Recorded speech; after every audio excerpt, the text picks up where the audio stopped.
আজকে আমরা একটা ক্লাস নিব, সেখানে আমরা জানবো feature of A normal term newborn, অর্থাৎ নর্মাল টার্ম নিউবর্নের কি কি বৈশিষ্ট্য থাকে। তো আমরা প্রথমেই দেখি একজন বেবিকে বেবি যখন আউট হবে, তারপর আমরা প্রথমেই কি দেখবো, জেস্টেশনাল এজ। আমরা কখন টার্ম বুঝবো, যখন বেবিটা কমপ্লিটেড 37 উইকস থেকে 42 উইকসে হবে, তখন আমরা বলবো টার্ম প্রেগনেন্সি বা টার্ম বেবি। এরপর আমরা যে জিনিসটা দেখবো সেটা বার্থ ওয়েট। তো বার্থ ওয়েট কত থাকবে, 2.5 কেজি থেকে নিয়ে 4 কেজি পর্যন্ত। এরপর আমরা দেখবো ব্রেথিং। ব্রেথিং কিরকম হবে টার্ম নিউবর্নের, স্পন্টেনিয়াস হবে এবং রেগুলার হবে, এবং ব্রেথিং রেটটা হবে আপনার 30 থেকে নিয়ে 59 ব্রেথ পার মিনিট।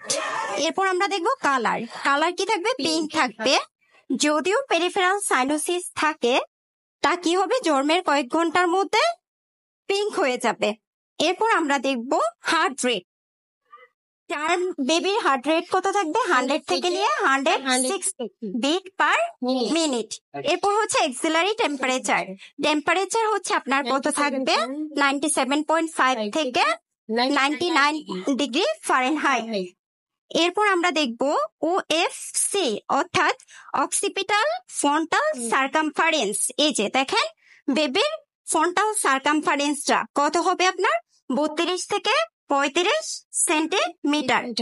এরপর টার্ম বেবি কি হবে, able to breastfeed soon after birth, মানে জন্মের পরপরই সে কি হবে, তার এবিলিটি থাকবে বেস্ট ফিট করার। এরপর দেখবো pass urine within 24 hours of birth, and meconium 24 hours after birth, অর্থাৎ জন্মের 24 ঘন্টার মধ্যে কি করবে, ইউরিন পাস করবে আর মিকোনিয়াম পাস করবে। এরপর দেখেন স্লিপিং প্যাটার্নটা কেমন হবে, তার ঘুমের প্যাটার্ন। বাচ্চা কি করবে, যদি টার্ম প্রেগনেন্সি হয়, সুস্থ বাচ্চা হয়, তাহলে দৈনিক 18 ঘন্টা ঘুমাবে। এরপর তার কি থাকবে না, কোনো কনজেনিটাল ম্যালফরমেশন থাকবে না এবং বাত ট্রমা থাকবে না। এই ফিচারগুলো যদি আমরা কোনো নিউবর্নে পাই, তখন ওই নিউবর্নটাকে আমরা টার্ম নিউবর্ন বলবো এবং নর্মাল নিউবর্ন বলবো।